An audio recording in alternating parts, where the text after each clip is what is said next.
আসসালামু আলাইকুম প্রিয় দর্শক, আজকে আপনাদের মাঝে শেয়ার করব চালের গুঁড়া দিয়ে শীতকালীন 6টি ভিন্ন স্বাদের পিঠার রেসিপি। সবগুলো পিঠার রেসিপি একই ভিডিওতে থাকছে। আশা করছি পুরো রেসিপি দেখে নিলে আপনাদের কাছেও পিঠাগুলো তৈরি করা একদম সহজ হবে। আজকের ভিডিওতে থাকছে মিনি চিতই পিঠা, চৈপাক্কন পিঠা, ভাপা পিঠা, পেপার পিঠা, ডিম ঝাল পিঠা, তেলের পিঠা বা পোয়া পিঠা। আজকের পুরো ভিডিওটি দেখে নিলে সবগুলো পিঠা সহজভাবে বাসায় তৈরি করা শিখে যাবেন। আশা করছি পুরো ভিডিও জুড়ে সাথেই থাকবেন। পিঠার রেসিপিগুলো ভালো লাগলে একটি লাইক দিতে ভুলবেন না। আমার চ্যানেলটি যদি সাবস্ক্রাইব করা না থাকে সাবস্ক্রাইব করে পাশে থাকার অনুরোধ রইল। প্রথমেই তৈরি করে দেখাচ্ছি ভাপা পিঠা। খেজুর গুড়ের ভাপা পিঠা কিন্তু শীতকালে গরম গরম অসম্ভব মজার লাগে। তো চলুন রেসিপি দেখে নেওয়া যাক। প্রথমে এখানে নিয়েছি 1.5 কাপের মতো সিদ্ধ চালের গুঁড়া। সিদ্ধ চাল ভিজিয়ে গুঁড়া করে নেওয়া, আর এর জন্য পিঠাটার কালারটা একটু লাল লাল হবে। আর চাইলে শুধুমাত্র আতপ চাল বা আলো চালের গুঁড়া ব্যবহার করতে পারেন। তো 1.5 কাপের মতো সিদ্ধ চালের গুঁড়া আর 1.5 কাপ দিয়ে দিচ্ছি আলো চালের গুঁড়া। কেউ চাইলে ভেজা গুঁড়াটাও ব্যবহার করতে পারেন। এখন এখানে দিয়ে দিচ্ছি লবণ 1 চা চামচের মতো 3 কাপ চালের গুঁড়ার জন্য। লবণটা দেওয়ার পর শুকনো উপকরণগুলো একটু হাত দিয়ে মিশিয়ে নিচ্ছি। এরপরে নর্মাল টেম্পারেচারে থাকা পানি দিয়ে অল্প অল্প করে এই আটাগুলোকে মিশিয়ে নিব। আমি এখানে পানি ব্যবহার করছি, কেউ চাইলে এখানে লিকুইড দুধটা ব্যবহার করতে পারেন, সেই ক্ষেত্রে পিঠাগুলো আরও সাদা হবে। অল্প অল্প করে মেশাতে হবে, প্রথমে একবারে বেশি পানি দেওয়া যাবে না। অল্প অল্প করে দিয়ে এইভাবে মাখিয়ে নিতে হবে। আমার এখানে পানি লেগেছে প্রায় 1 কাপের মতো। এখন ঝরঝরে করে এই চালের গুঁড়াগুলোকে মাখিয়ে নিতে হবে।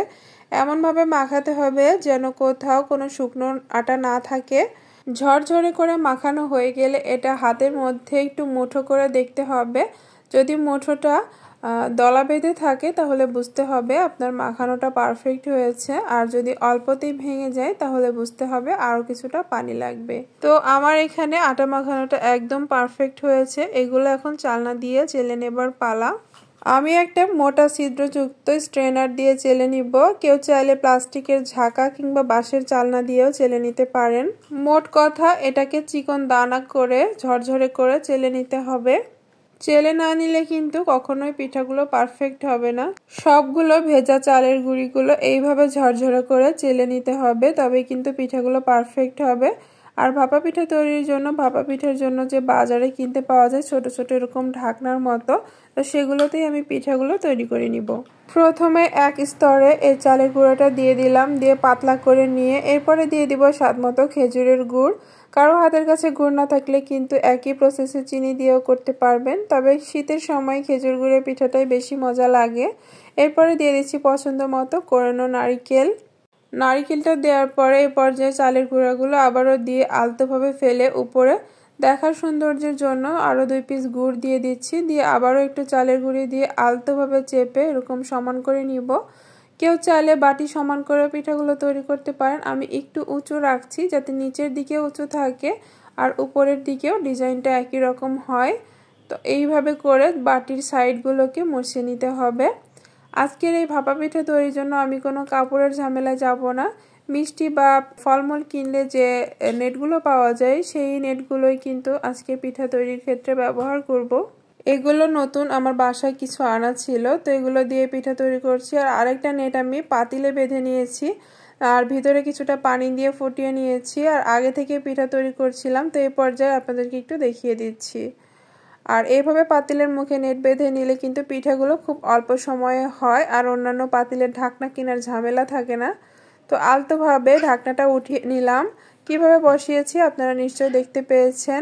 এখন হালকাভাবে একটু মুড়িয়ে নিলাম পিঠাটা, তারপরে ভারী ঢাকনা চাপা দিয়ে 2 থেকে 2.5 মিনিটের মতো অপেক্ষা করলে পিঠাগুলো হয়ে যাবে। যেহেতু আমি একটু ছোট সাইজের পিঠাগুলো তৈরি করছি তাই একদমই কম সময়ে হয়ে যায়।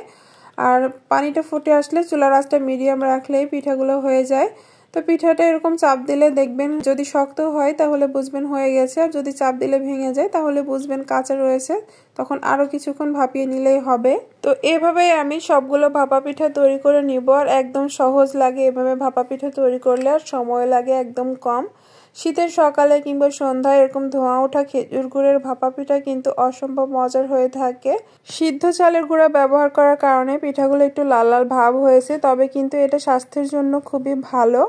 একটা পিঠা ভেঙে দেখিয়ে দিচ্ছি কতটা লোভনীয় হয়েছে। এখন আপনাদেরকে তৈরি করে দেখাবো চট্টগ্রামের ঐতিহ্যবাহী পাকন পিঠা বা চই পাকন পিঠার রেসিপি। এই পাকন পিঠা তৈরি করা একদমই সহজ আর দেখতে অনেক সুন্দর লাগে আর খেতে অনেক বেশি মজার। চলুন দেখে নেওয়া যাক। পিঠাগুলো তৈরির জন্য চুলায় একটা প্যান বসিয়ে দিয়েছি আর এখানে 1 কাপ দিয়ে দিচ্ছি নর্মাল পানি। পানিটা ফুটে আসলে দিয়ে দিচ্ছি 1/4 চা চামচের মতো লবণ আর এরপরে দিয়ে দিচ্ছি 1/2 কাপের মতো চিনি। চিনিটা কমিয়ে কিংবা আরেকটু বাড়িয়েও নিতে পারেন। চিনিটা নেড়ে চেড়ে যখন গলে আসবে তখন এখানে দিয়ে দিব 1 চা চামচের মতো ঘি। ঘিটা দিলে পিঠার স্মেলটাও সুন্দর হবে আর পিঠার ডোটা তৈরি করাও সহজ হবে, হাতের সাথে লেগে যাবে না। ঘি দেওয়ার পর পানির সাথে ভালোভাবে মিশিয়ে নিলাম। এরপরে 2 টেবিল চামচ গুঁড়া দুধ দিয়ে দিচ্ছি। কেউ চাইলে এই ডোটা লিকুইড মিল্ক দিয়েও কিন্তু তৈরি করতে পারেন, তো আমি যেহেতু পানি দিয়েছি তাই গুঁড়া দুধটাই ব্যবহার করলাম। এরপরে 1 কাপ পরিমাণ দিয়ে দিচ্ছি শুকনো চালের গুঁড়া। চালের গুঁড়া দেওয়ার পরে এখানে দিয়ে দিচ্ছি 1/4 কাপ পরিমাণ ময়দা। তো এখানে আটা বা ময়দা ব্যবহার করতে পারেন সামান্য একটু, তাহলে কিন্তু পিঠার ডোটা সফট হবে আর পিঠাগুলো তৈরি করাও সহজ হবে। এখন নেড়ে চেড়ে খুব ভালো মতো সফট করে ডোটা তৈরি করে নিব। যখন দেখবেন প্যানের গায়ে একটু ময়দা লেগে নেই তখন বুঝবেন পারফেক্ট হয়েছে। গরম গরম একটু ঢাকনা দিয়ে রেখেছিলাম, এখন গরম থাকা অবস্থায় হাতে একটু ঘি মাখিয়ে খুব সুন্দর করে মথে নিব। একটু সময় নিয়ে মথে নেবেন, এরকম সফট করে ডোটা তৈরি করে নেবেন যাতে কোনো ক্র্যাক বা ফাটল না থাকে। তো এখন আমি এখান থেকে অর্ধেকটা লেচি কেটে নিয়ে একটা বড় সাইজের রুটি তৈরি করে নিব। আর রুটিটা একদম পাতলা হবে না, নর্মাল রুটি থেকে সামান্য একটু মোটা হবে, তবে খুব বেশি মোটা না। তো এরকম পুরুত্ব রেখে কিন্তু এই পিঠাগুলো তৈরি করে। তো এখন আমি রুটিটা তৈরি করার পর এরকম কুকি কাটার দিয়ে ডিজাইন করে কেটে নিচ্ছি। স্টার শেপের কিছু করে নিচ্ছি। কুকি কাটার অনেক ধরনের থাকে, তো আপনারা আপনাদের পছন্দ মতো করে নেবেন। আমি কিছু স্টার শেপ করে নিয়ে আবার কিছুটা নিয়ে নিচ্ছি ফুলের মতো করে তৈরি করে। আর কারো হাতের কাছে যদি কুকি কাটার না থাকে চন্দ্র শেপ করে বা ছুরি দিয়ে কেটে চারকোনা শেপ দিয়ে বা নিমকি মতো করেও আপনারা পিঠাগুলো তৈরি করে ফেলতে পারবেন। যাদের হাতের কাছে কোনো কুকি কাটার নেই বা ডিজাইন করার কিছু নেই তো তাদের জন্য একটা ডিজাইন দেখিয়ে দিচ্ছি। নর্মালভাবে স্কেল দিয়ে বা ছুরি দিয়ে এভাবে কেটে নেবেন রুটিটাকে চারপাশ থেকে সমান করে কাটার পরে আমি এরকম চারকোনা শেপ দিয়ে পিঠাগুলো তৈরি করে নিব। কেউ চাইলে কোনাকুনিভাবে কেটে নিমকির মতো করেও তৈরি করতে পারেন। তো এইভাবে চারকোনা শেপ করে নিচ্ছি। তো এই পিঠাগুলো দেখতে কিন্তু অসম্ভব সুন্দর লাগে, চাইলে আপনারা এভাবে তৈরি করে নিতে পারবেন। সবগুলো পিঠা তৈরি করা হয়ে গেছে। এখন প্যানে কিছুটা তেল দিয়ে গরম করে পিঠাগুলো ভেজে নিব। তেলটা ভালোভাবে গরম করে চুলার আঁচটা একটু কমিয়ে পিঠাগুলো ছাড়বেন। একদম ঠান্ডা তেলে কিন্তু পিঠাগুলো দিলে পিঠাগুলো ফুলবে না, তাই গরম করে পিঠাগুলো ছাড়বেন। এভাবে উল্টে পাল্টে ভালো মতো লাল লাল করে ভেজে নিতে হবে। তো পিঠাগুলো দেখবেন দেওয়ার পরে এরকম ফুলে যাবে, দেখতে অনেকটা সুন্দর লাগে। তো পছন্দ মতো কালার করে মুচমুচে করে ভেজে নেবেন। এই পিঠাগুলোর উপরটা কিছুটা ক্রিস্পি আর ভেতরটা সফট হয়। গরম গরম খেতে অনেক বেশি মজার লাগে, আবার ঠান্ডা হলেও ভালো লাগে। এটা তৈরি করা যেমন সহজ, খেতেও কিন্তু অনেক বেশি মজার হয়ে থাকে। একটা পিঠা ভেঙে দেখিয়ে দিচ্ছি। ভীষণ লোভনীয় একটা পিঠা রেসিপি, বাসায় অবশ্যই ট্রাই করে দেখবেন আর আমাকে কমেন্টে জানাবেন কেমন লেগেছে। এখন আপনাদেরকে তৈরি করে দেখাবো ডিম ঝাল পিঠা বা চালের গুঁড়ি দিয়ে ঝাল ঝাল পিঠা রেসিপি। যারা মিষ্টি পিঠা খেতে পছন্দ করেন না কিন্তু পিঠা খেতে ইচ্ছা করে তাদের জন্য একদম পারফেক্ট একটা ঝাল পিঠার রেসিপি শেয়ার করেছি। এটা সন্ধ্যায় চায়ের সাথেও কিন্তু ঝটপট তৈরি করে ফেলা যায়। পিঠাগুলো তৈরি করার জন্য একটা বোলে নিয়ে নিচ্ছি 1.5 কাপ পরিমাণ শুকনো চালের গুঁড়া। কেউ চাইলে ভেজা চালের গুঁড়াও নিতে পারেন। দিয়ে দিচ্ছি 1/2 চা চামচ পরিমাণ লবণ। এরপরে হালকা গরম পানি দিয়ে একটা ব্যাটার তৈরি করব। প্রথম অবস্থায় বেশি পানি দেওয়া যাবে না, অল্প অল্প করে পানি দিব আর খুব ভালোভাবে হাত দিয়ে মাখিয়ে নিব। পানিটা খুব বেশি গরম হলে কিন্তু পিঠা ভালো হবে না, আর একদম ঠান্ডাও দিবেন না, হালকা গরম পানি দিবেন। মাখিয়ে নিয়ে একটু রেস্টে রেখে দিলাম। এই ফাঁকে কিছু ধনেপাতা, কাঁচামরিচ ও পেঁয়াজ কুচি করে নিচ্ছি। এই পিঠার জন্য কিন্তু ধনেপাতাটা অবশ্যই ব্যবহার করবেন। আর এখন যেহেতু শীতকাল ধনেপাতাটা সব জায়গায় অ্যাভেলেবল, তাই ধনেপাতাটা ব্যবহার করলে পিঠাগুলো বেশি মজার হয়। এরপরে মরিচ পেঁয়াজ একটু ভালো মতো কুচি করে কেটে নিব। আপনারা চাইলে পেঁয়াজ মরিচটা আরও বাড়িয়ে দিতে পারেন, যেহেতু আমার ছোট বাচ্চা খায় এর জন্য মরিচের পরিমাণটা একটু কমই দিলাম।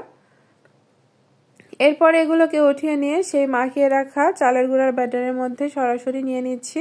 এরপরে এখানে নিয়ে নিচ্ছি 1/4 চা চামচ করে হলুদের গুঁড়া, ধনিয়া গুঁড়া, জিরা গুঁড়া, সামান্য একটু কালো জিরা।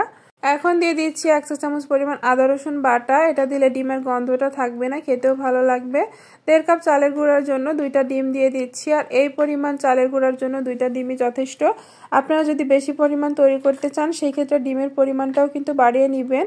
আর এই পিঠাটা ডিমের জন্যই কিন্তু খেতে বেশি মজার লাগে। হাত দিয়ে খুব ভালোভাবে মাখিয়ে ব্যাটারটা তৈরি করে নেবেন একটু সময় নিয়ে, তাহলে পিঠাগুলো ফুলবে ভালো। 1/4 কাপ পরিমাণ দিয়ে দিলাম সাদা আটা, এতে করে পিঠাগুলো সফট হবে আর পারফেক্ট হবে। আর 1/2 চা চামচ বেকিং পাউডার দিয়ে দিলাম, এতে করে পিঠাগুলো ফ্লাপি হবে, অনেক সুন্দর করে ফুলবে, ভেতরটাও সফট হবে। এরপরে আবারও শেষবারের মতো খুব ভালোভাবে মাখিয়ে এরকম ঘনত্বের একটা ব্যাটার তৈরি করে নিচ্ছি।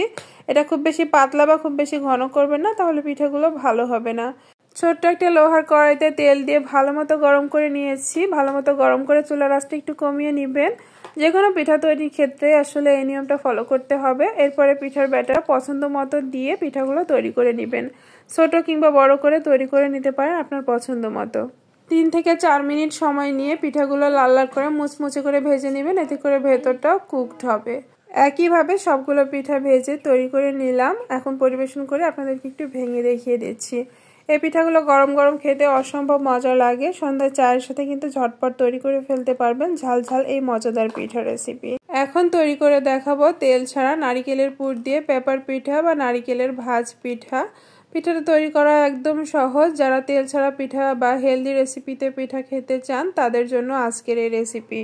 এই পিঠাটা খেতে অন্যান্য পিঠা থেকে কোনো অংশেই কম হয় না। চলুন রেসিপি দেখে নেওয়া যাক।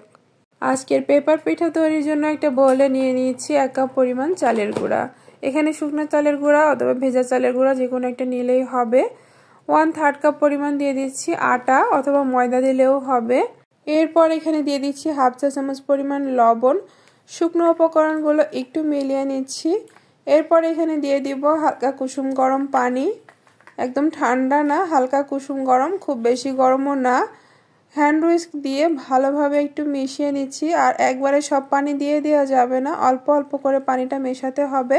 যত ভালোভাবে ব্যাটারটা তৈরি করবেন সময় নিয়ে, পিঠাগুলো কিন্তু ততটাই খেতে মজার হবে।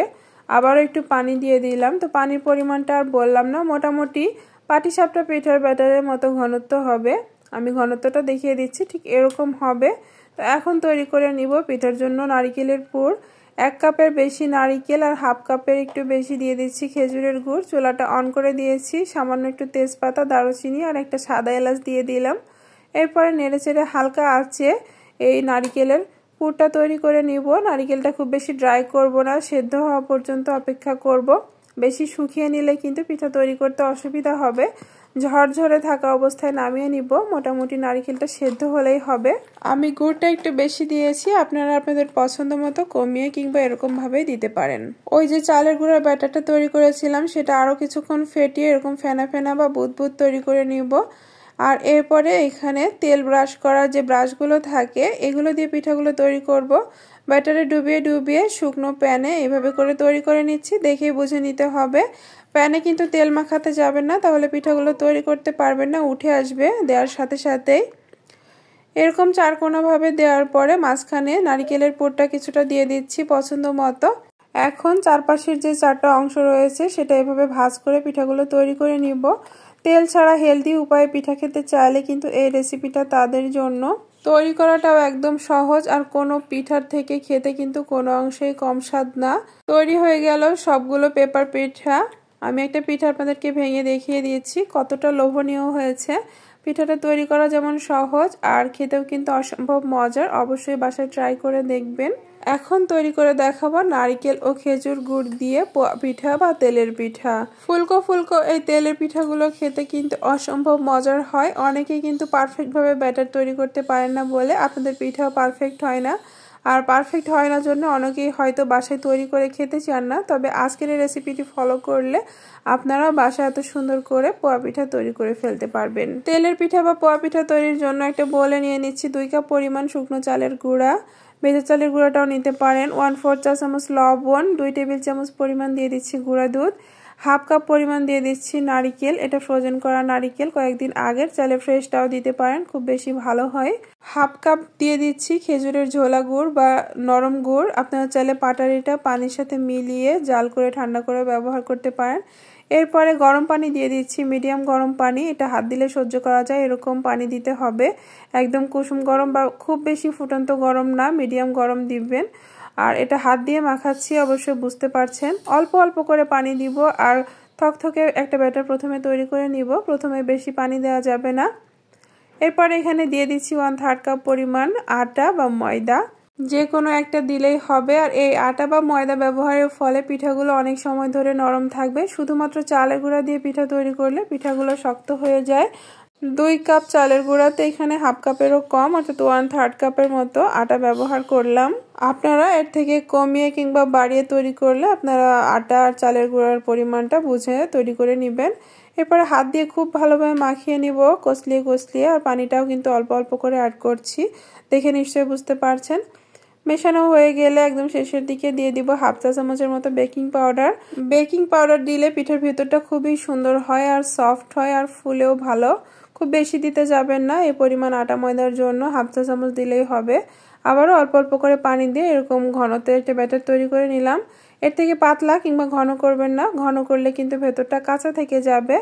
চুলায় প্যান বসিয়ে ভালোভাবে তেল গরম করে নিয়েছি আর এরপরে পিঠাগুলো ভেজে নিচ্ছি পছন্দ মতো। চাইলে বড় কিংবা ছোট করে ভেজে নিতে পারেন। তেলটা ভালোভাবে গরম করে নেবেন, তারপর চুলার আঁচটা কমিয়ে নেবেন, তারপরে পিঠাগুলো ভাজবেন, তাহলে পারফেক্ট হবে। আর দেখুন একদম ফুলকো বলের মতো হয়েছে। আর এই পিঠাগুলো ঠান্ডা হলেও কিন্তু এরকম বলের মতোই থাকে, চুপসে যায় না, খুবই সফট ভেতরটা। আর প্রত্যেকটা পিঠা এরকম ফুলকো ফুলকো হয়েছে। দেখুন আমি আপনাদেরকে দেখিয়ে দিচ্ছি কতটা সফট আর ভেতরটা কতটা সুন্দর হয়েছে। একদম লোভনীয় একটা পিঠা রেসিপি। আমার দেওয়া পুরো রেসিপি যদি ফলো করেন আশা করছি আপনাদের পিঠাটাও এমন সুন্দর হবে। এখন তৈরি করে দেখাবো মিনি চিতই পিঠা। এর জন্য একটা বাটিতে 2 কাপ পরিমাণ চালের গুঁড়া নিয়ে নিয়েছি। আর এখানে দিয়ে দিচ্ছি 1 চা চামচ পরিমাণ লবণ। লবণ আর চালের গুঁড়াটা একটু মিশিয়ে নিচ্ছি। নেওয়ার পরে এখানে একটু গরম পানি দিয়ে ব্যাটার তৈরি করে নিব। তো পানিটা হাত দিলে সহ্য করা যায় এরকম গরম পানি নিতে হবে, খুব বেশি ফুটন্ত না আবার ঠান্ডা কুসুম গরমও না, মোটামুটি হাত দিলে সহ্য করা যায় মিডিয়াম গরম পানি। অল্প অল্প করে দিয়ে খুব ভালোভাবে ডলে ডলে মাখিয়ে নিতে হবে। প্রথম অবস্থায় বেশি পানি দেওয়া যাবে না, অল্প পানি দিয়ে থকথকে একটা ব্যাটার তৈরি করে বা মাখিয়ে নিব ডোয়ের মতো করে। তো দেখুন আমি কিভাবে মাখাচ্ছি, এরকম করে আঠালো একটা ব্যাটার তৈরি করে নিতে হবে সময় নিয়ে। আর যদি সময় হাতের কাছে না থাকে তাহলে ব্লেন্ডারে ব্লেন্ড করে নিতে পারেন, তাহলে তাড়াতাড়ি হবে। আবারও অল্প একটু পানি দিয়ে ভালোভাবে মিশিয়ে নিচ্ছি। আর এই ব্যাটারটাকে চাইলে রেস্টে রাখতে পারেন এরকম পর্যায়ে। তো আমার হাতে সময় ছিল না তাই আমি রেস্টে রাখিনি। আমি এই পর্যায়ে এরকম একটা চাপ দিলে ঘোরে, এরকম একটা হ্যান্ড বিটার দিয়ে বিট করে নিব পছন্দ মতো। চামচ দিয়ে বা হ্যান্ড ব্লেন্ডার দিয়েও কিন্তু ব্লেন্ড করে নিতে পারেন। চিতই পিঠার ক্ষেত্রে মনে রাখবেন যত সময় নিয়ে আঠালো করে ব্যাটারটা তৈরি করবেন ততই পিঠা ভালো হবে। তো এরকম পাতলা করে ব্যাটারটা তৈরি করে নিতে হবে। এর থেকে ঘন হলে কিন্তু পিঠাগুলো সিদ্ধ হবে না, কাঁচা থেকে যাবে। এই পর্যায়ে 1/2 চা চামচ বেকিং পাউডার আর 1 চিমটি পরিমাণ দিয়ে দিলাম বেকিং সোডা। এই দুইটা উপকরণ দিলে আপনার পিঠাটা পারফেক্ট হতে বাধ্য। তবে অবশ্যই এরকমভাবে ভালোভাবে ফেনা ফেনা বা বুদবুদ করে আপনাদের ব্যাটারটা তৈরি করে নিতে হবে, খুব বেশি ফেটিয়ে নিতে হবে।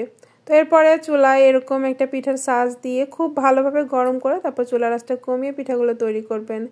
তাওয়াটা পুরোটা ভালোভাবে গরম না হলে কিন্তু আপনার পিঠাগুলো পারফেক্ট হবে না, কাঁচা থাকবে, কুকড হবে না। অবশ্যই পুরো তাওয়াটা ভালোভাবে গরম করে চাইলে একটু তেল দিয়ে মুছে নিতে পারেন। তারপরে পিঠাগুলো তৈরি করে নিচ্ছি। তো ঢাকনা দিয়েছিলাম, প্রায় 2 মিনিটের মতো সময় লাগবে আপনার এই পিঠাগুলো তৈরি করতে। যেহেতু ছোট সাইজের পিঠাগুলো তাই একদমই কম সময় লাগবে। তো এরকম ছুরির আগা দিয়ে পিঠাগুলো উঠিয়ে নিচ্ছি। দেখতেই পাচ্ছেন পিঠাগুলো কতটা সুন্দর সফট আর ফুলকো ফুলকো হয়েছে, একদম পারফেক্ট মিনি চিতই পিঠা। এই পিঠাগুলো কিন্তু রসে দিলেও খুব সুন্দর ভিজবে। তবে আজকে আমি মাংস দিয়ে খাওয়ার জন্য পিঠাগুলো তৈরি করেছিলাম আর তৈরি করার সাথে সাথে কিন্তু সবাই খেয়ে ফেলেছিল। এর জন্য সবগুলো পিঠা একসাথে করে আপনাদেরকে দেখাতে পারলাম না। তবে এক ব্যাচে যতটুকু হয়েছিল সেটা আপনাদেরকে দেখিয়ে দিচ্ছি আর ভেঙে দেখাচ্ছি ভেতরটা কত সুন্দর ছিদ্র ছিদ্র হয়েছে। আশা করছি আজকের সবগুলো পিঠার রেসিপি আপনাদের কাছে ভালো লেগেছে। আপনারা যদি সবগুলো টিপস ফলো করে পিঠা তৈরি করেন আশা করবো এরকম সুন্দর হবে। আজকের রেসিপিগুলোর কোনো অংশে যদি ভালো লেগে থাকে প্লিজ একটি লাইক দিয়ে দিবেন আর অবশ্যই কমেন্ট করে জানাবেন কেমন লেগেছে। আমার তৈরি মজার মজার সব রেসিপি পেতে চ্যানেলটি সাবস্ক্রাইব করে পাশে থাকা বেল আইকন চেপে অল নোটিফিকেশন চালু করে রাখার অনুরোধ রইল। ধন্যবাদ সবাইকে। আসসালামু আলাইকুম।